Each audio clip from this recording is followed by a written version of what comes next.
दुर्गा पूजा का नाम आते ही सबसे पहले आंखों के सामने उभरता है मां की भव्य प्रतिमा, जगमगाते पंडाल और कानों में गूंजती है ढाक की धुन।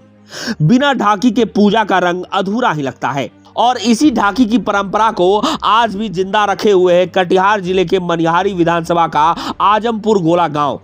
यही गांव पूरे इलाके में ढाकी वाला गांव के नाम से मशहूर है। गांव के करीब 100 परिवारों में से 2 दर्जन परिवार अब भी पुश्तैनी तौर पर ढाक बजाने का काम करते हैं। दुर्गा पूजा के मौके पर यह ढाकी सिर्फ कटिहार ही नहीं बल्कि बिहार के अलग अलग जिलों से लेकर पश्चिम बंगाल, असम और यहां तक कि नेपाल तक पहुंचते हैं। मां दुर्गा के पंडालों और मंदिरों में जैसे ही इनकी थाप गूंजती है, माहौल भक्तिमय और रोमांचक बन जाता है। लेकिन इस भक्ति और परंपरा के पीछे की हकीकत कड़वी है। महादलित परिवारों से जुड़े ये ढाकी दिन रात पूजा में अपनी कला उड़ेल देते हैं, लेकिन मेहनताना इतना कम मिलता है कि घर का खर्च तक पूरा नहीं हो पाता। बच्चों की पढ़ाई लिखाई और अच्छे जीवन का सपना तो दूर की बात है।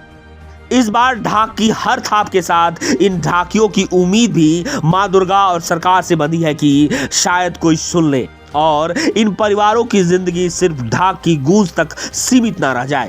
ये मनिहारी आजमपुर गोला है और यहाँ रविदास परिवार में लगभग 100 घर का परिवार है और इसमें से लगभग 2 दर्जन से ज़्यादा लोग ये ढाक बजाते हैं। दुर्गा पूजा, काली पूजा, छठ पूजा और अन्य तरह के पूजा पाठ में लोग ढाक बजाते हैं और दूर दूर तक जाते हैं। अपना लोकल क्षेत्र मनिहारी, कटिहार, पूर्णिया, अररिया, फारबिसगंज, उधर सिल्लीगुड़ी तक जा कर के लोग ढाक बजाते हैं और जो मिनिमम मजदूरी होता है लोग को मिलता है, लेकिन ये डेली का धंधा तो है नहीं।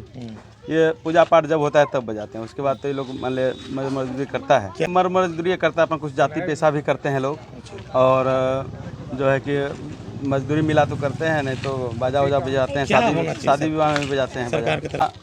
आपका सांसद और विधायक की तरफ से हम लोग वंचित हैं, उनका जो भी कोई भी योजना अभी हम लोग को नहीं मिलता है, इससे वंचित हैं हम लोग। प्रहार नगर पंचायत से कुछ काम हुआ है और हम लोग पर कुछ ध्यान ही नहीं है। हम लोग को जाति, यहाँ जो रविदास परिवार हैं, हम लोग पर किस सरकार का कोई भी ध्यान नहीं है। चाहते हैं कि ध्यान हो जाए, चाहते हैं कि कम से कम जो हम लोगों के जो रविदास परिवार में है उसका कुछ हम लोगों पर ध्यान दे और कुछ विकास हो। हम लोगों का सर बाप दादा से पुरखों से जो यही काम धंधा कर रहा है, बाजा वजा बजाता है, बहुत दूरी दूरी तक जाते हैं। हाँ, हम लोग यही मोची का काम करते हैं सर, यही बाजा बजाते हैं। दुर्गा पूजा ये सब यही बजाते हैं। कहाँ जाते हैं हम लोग सर पटना हुआ, खगड़िया हुआ, सिलीगुड़ी हुआ, जोगमनी हुआ, ये सब जो है दूरी दूरी जाते हैं हम लोग। कितना पैसा मिल जाता है सर? इसमें हम लोग ज़्यादा मजदूरी देता है। हाँ, मजदूरी भर देता है सर, खान बस, और क्या देगा दुर्गा पूजा में? हाँ, मजदूरी हम लोगों को सर कि हम सुविधा दे, हम लोग जो है कोई धंधा पानी हम लोग अच्छा से करें, बाल बच्चों को भी जो है कुछ आगे बढ़ाएं सर। क्या नाम है? हम लोग 100 घर हैं सर। अच्छा, हाँ। तो ये कब से ये चल रहा है? ये सर करीब 15-20 वर्ष से हम लोग ये सब काम करते हैं। पुश्तैनी रूप से चलता है? जी, हम लोग का बाप दादा भी बजाते थे और मजदूरी भी करते हैं और हम लोग फुटपाथ में जूता वूता सिलाई विलाई भी करते हैं, बैठते उठते हैं। कितना घर जुड़ा हुआ है आज भी इसमें सर कम से कम 30 घर जो है ये सब काम करता है। अच्छा, आइए, कहाँ जाते थे हम लोग सर जगमनी जाते हैं, सिल्लीगुड़ी जाते हैं, अररिया जाते हैं, इधर खगड़िया भी जाते हैं। हाँ, सरकार से यही चाहते हैं कि हम लोग को कुछ मदद करे, हेल्प करे और ध्यान रखे हम लोग पर, और क्या चाहेंगे आप लोग भी कलाकार हैं? जी, हम लोग कलाकार आदमी हैं और इससे रोजी रोटी चलता नहीं है सर। कैसे मेंटेनेंस करते हैं हम लोग, जो हम ही लोग जानते हैं। क्या नाम?